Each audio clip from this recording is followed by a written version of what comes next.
എല്ലാവർക്കും വിനീത നമസ്കാരം. ശ്രീമദ് ഭാഗവതം ഏകാദശ സ്കന്ധം അധ്യായം 7 ഇന്ന് ആരംഭിക്കുന്നു. ഈ 7ാമത്തെ അധ്യായം മുതൽ ഭഗവാൻ ഉദ്ധവർക്ക് ചെയ്യുന്ന ഉപദേശം ആരംഭിക്കുകയാണ്.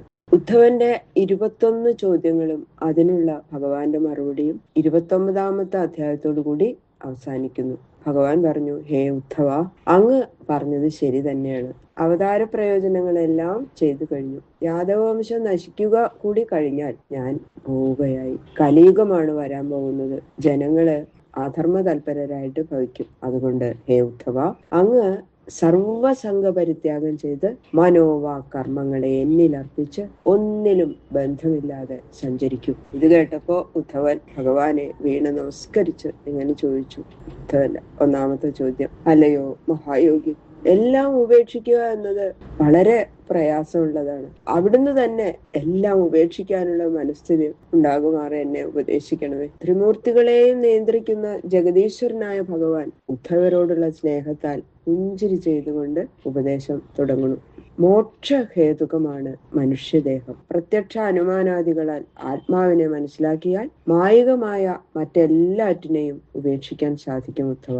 അതിന് ഞാനൊരു കഥ പറഞ്ഞുതരാം. പണ്ട് യദുമഹാരാജാവ് കാവേരി തീരത്തിൽ വെച്ച് അവധൂതനായ ദത്താത്രേയ മഹർഷിയെ കണ്ടു. മഹാരാജാവ് ദത്താത്രേയന് നമസ്കരിച്ച് ഇങ്ങനെ ചോദിച്ചു, സർവവും ഉപേക്ഷിച്ച് അവധൂതനായ അവിടുന്ന് പരമാനന്ദം അനുഭവിക്കുന്നതായി തോന്നുന്നു. ജീവിതോപകരണങ്ങളെല്ലാം തികഞ്ഞ ആളുകള് ആനന്ദം മാത്രം കിട്ടാതെ നീറിക്കൊണ്ടിരിക്കുന്നു. ഒന്നുമില്ലാതെ ആനന്ദിക്കാൻ അവിടത്തേക്ക് എങ്ങനെ സാധിക്കണത്? ഈ ചോദ്യത്തിന് മറുപടിയായി ദത്താത്രേയൻ തന്റെ 24 ഗുരുക്കന്മാരെ യദു മഹാരാജാവിന് ഉപദേശിക്കുകയാണ്. പൃഥ്വി, വായു, ആകാശം, വെള്ളം, തീയ്, ചന്ദ്രൻ, സൂര്യൻ, കപോതം, ഇങ്ങനെ 8 ഗുരുക്കന്മാരെ പറ്റിയിട്ടാണ് ഈ അധ്യായത്തില് ഉപദേശിക്കുന്നത്. ഭൂമിയെ പോലെ എല്ലാം ക്ഷമിക്കാൻ പഠിച്ചു. വായുവിനെ പോലെ ഒന്നിനോടും ബന്ധമില്ലാതെയും, ആകാശം എന്ന പോലെ ആത്മാവ് സർവവ്യാപകവും അപരിച്ഛേദ്യവുമാണെന്ന് പഠിച്ചു. വെള്ളത്തെ പോലെ നിർമ്മലനും പരിശുദ്ധനും മധുര സ്വഭാവത്തോടുകൂടിയവനും ആയിരിക്കണം എന്ന് പഠിച്ചു.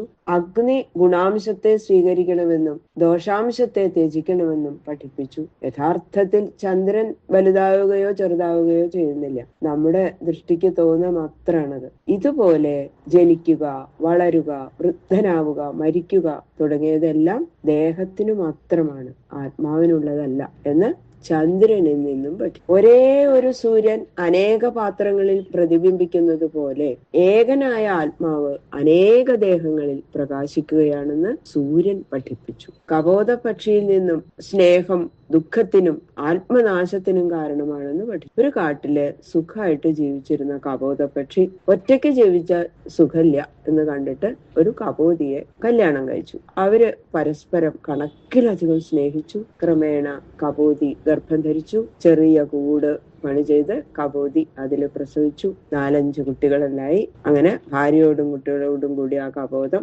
ഗാർഹസ്ഥ്യ ജീവിതത്തിൽ പരമസുഖം അനുഭവിച്ചു. ഒരു ദിവസം ഭാര്യ ഭർത്താക്കന്മാര് കുട്ടികളെ കൂട്ടിൽ തനിച്ചാക്കിയിട്ട് തീറ്റ സമ്പാദിക്കാൻ പോയി. ഈ സമയം ഒരു കാട്ടാളൻ അവിടെ വന്ന് വല വെച്ച് പക്ഷിക്കുട്ടികളെ വലയിൽ വീഴ്ത്തി. തിന്നാനുള്ള സാധനങ്ങളും കൊക്കിൽ വെച്ച് മടങ്ങി വന്ന അച്ഛനും അമ്മയും കണ്ട കാഴ്ച ഭയങ്കരം തന്നെ. പ്രാണനേക്കാളും പ്രിയപ്പെട്ട കുട്ടികള് വലയിൽ ചലനമറ്റ് കിടക്കുന്നു. ഇനി എന്തിനാ ജീവിക്കണത്? ഗൃഹസ്ഥാശ്രമം നശിച്ചുപോയി. കുട്ടികളില്ലാത്ത ജീവിതം ഇനി ആവശ്യമില്ല എന്നിങ്ങനെ വളരെ നേരം വിലപിച്ച് ആ തന്തയും തള്ളയും സ്വയം വേടന്റെ വലയിൽ ചെന്ന് വീണ് നശിച്ചു.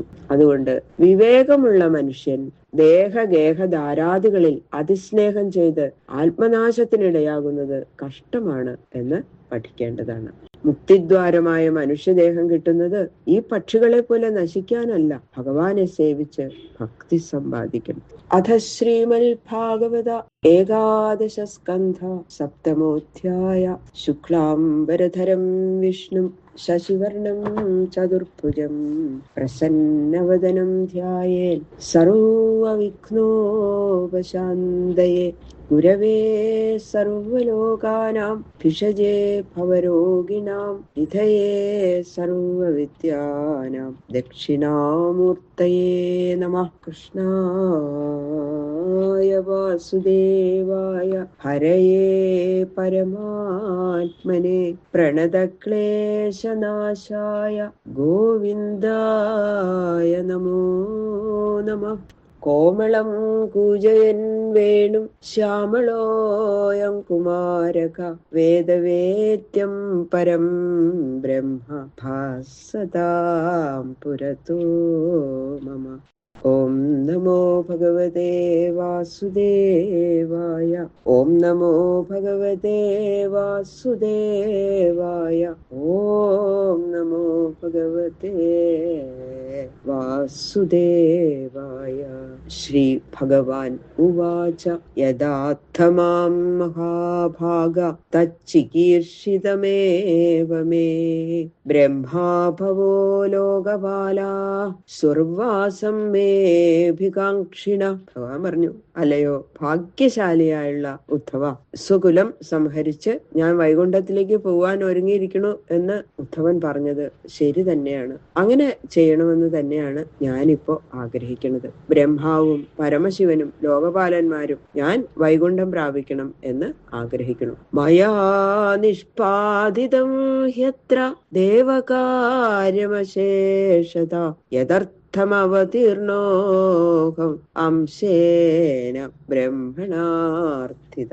ബ്രഹ്മാവിന്റെ അപേക്ഷ പ്രകാരം ഞാൻ ബലരാമസഹിതനായി ഈ ഭൂമിയിൽ അവതരിച്ചത് ഭൂമിഭാരം തീർക്കുക എന്ന ആ ദേവകാര്യം സാധിക്കാൻ വേണ്ടിയിട്ടാണ്. ഇപ്പോ ആ കാര്യം മുഴുവനും ചെയ്തു കഴിഞ്ഞിരിക്കുന്നു. കുലം വൈശാപനിർദഗ്ധം നാക്ഷ്യത്യന്യോന്യ വിഗ്രഹാൻ സമുദ്ര സപ്തമേന്യേതാം പുരീം ജപ്ലാവയിഷ്യതി.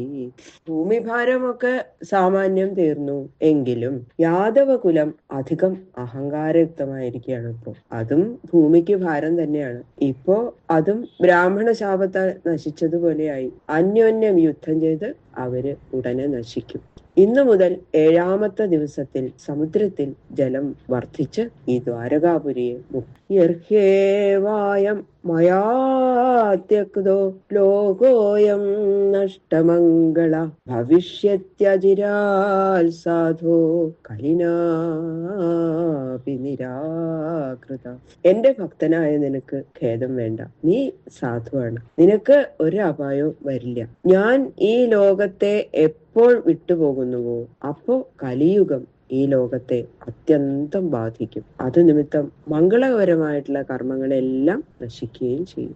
ന വസ്തവ്യം ത്വയൈവേഹ മയാ ത്യക്തേ മഹീതലേ ജനോധർമ്മരുചിർ ഭദ്ര ഭവിഷ്യതി കലോയുഗേ.